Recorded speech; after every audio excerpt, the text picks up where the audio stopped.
Alright guys, welcome back to another video on the channel. Today we've got some more Dragon Ball Z Dokkan battle content for you. I just want to quickly give you a quick heads up, just like the last video, the Dragon Ball Z Dokkan battle content will be spread pretty thin right now, considering there's not a lot going on global.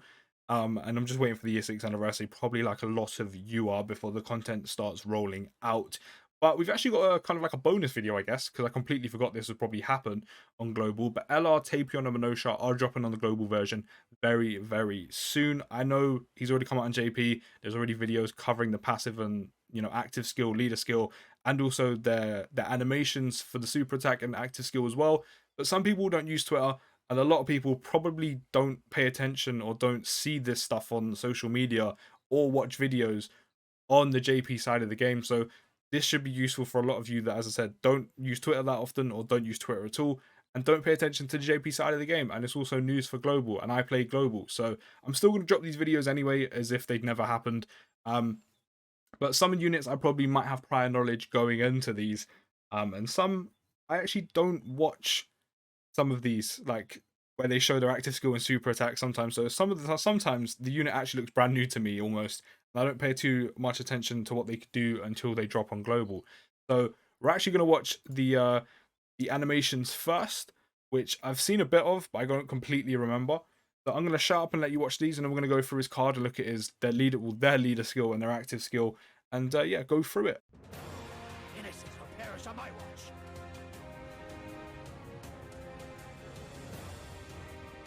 This sword in Ocarina of Legend, I will fulfill my duties.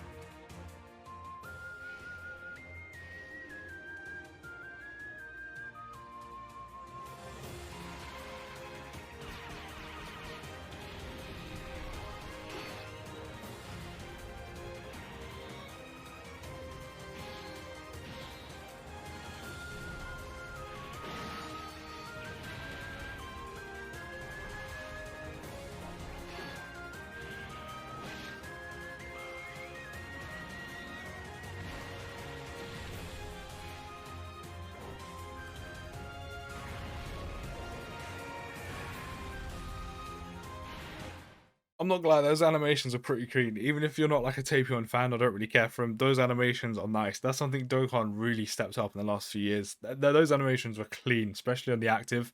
So nice. But first off, I want to say you probably don't want to be summoning for these two, considering the year 6 is just around the corner, and I assume a lot of you will be saving your stones for that anyway. So you're probably not going to be summoning on this banner. It's probably best, if you're thinking about it, not to summon on this banner straight away. Wait for them to come back on another LR banner, even though the rates on the LR banner aren't that great anyway. Or if you have enough gold coins, or you can save up enough gold coins to potentially get them from the shop. But summoning now for these two, they're just a filler banner until year 6 does drop and that celebration does start. So just hold on to your stones. Hold on to your stones. So their leader skill is storied figures or siblings bond category key +3 and attack and defense, or HP and attack and defense plus 150%. So that is a new category, I think, coming to global, which is pretty decent. And then their passive skill is Legends of Planet Cono. Is it Connaught? I can't actually remember. It's been so long since I've seen the film, and I can't remember how you say that. I can't be honest. But their passive skill is attack and defense plus 130%, which is pretty decent. Considering what you see some of the best, TUR Dokkan Fest doing in the game. That's pretty decent. Storied figures, category allies, key +2, and attack and defense plus 20%. Siblings bond, category allies, key +2, and attack and defense plus 20%. And then they get a medium chance of launching an additional super attack when performing an ultra super attack. And they also reduce damage received by 13% within the same turn with each super attack performed.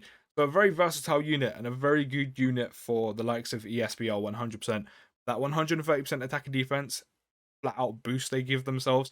Not only that, they support both storied figures and sibling bond category allies with key +2 and attack and defense plus 20%. And then they also have a chance of performing an additional super attack when performing an ultra super attack. And they also reduce damage received by 13% as well. They're a very versatile unit, and as I said, they'll be very good for ESPR. They can do almost everything, which is pretty decent.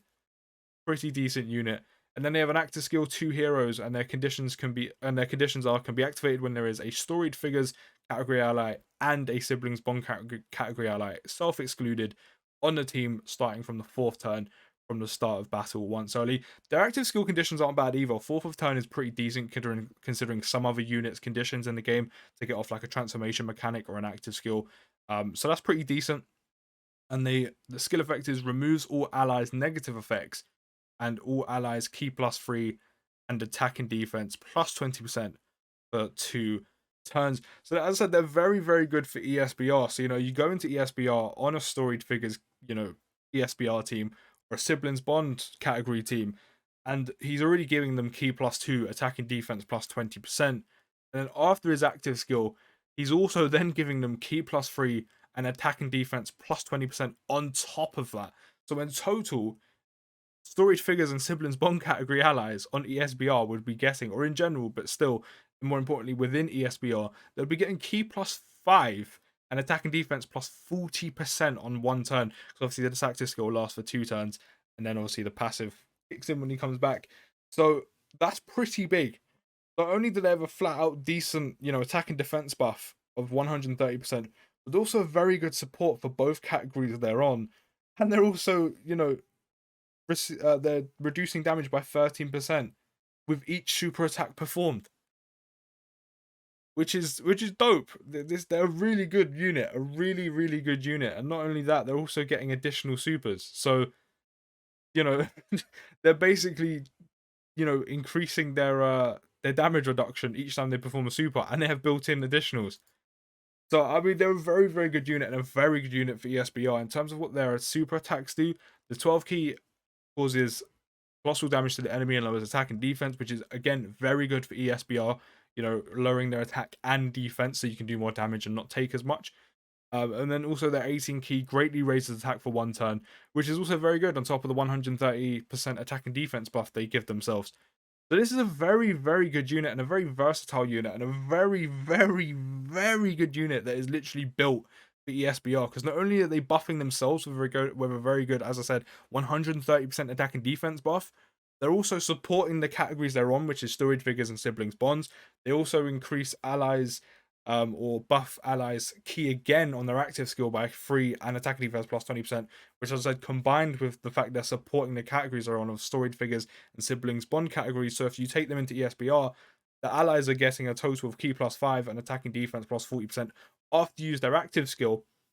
Not only that, which is perfect for ESBR, their super attack lowers attack and defense, which obviously you want to be doing, and then they also greatly raise their attack on their 18 key. So if they get their built-in additional off and you use their 18 key, you've raised your attack for 1 turn, you've done a decent amount of damage on the SBR, but then your 12 key will kick in for the additional that you potentially might get, and it will lower the attack and defense of the enemies within ESBR as well, which is fantastic. They're a very versatile unit that would literally look like they were built for ESBR. So if you get dupes in this unit, and I know you're going to give them crits, not only will you be doing more damage there, but obviously when you put in your dupes in the dupe system, you're automatically going to be picking some additionals along the way anyway, where you can't pick crits for this unit, which means they have more of a chance of getting off additional, which also, just like Buhon, which is why I like him so much, is if you've got additionals put into this unit, they're going to have a chance of performing an additional anyway,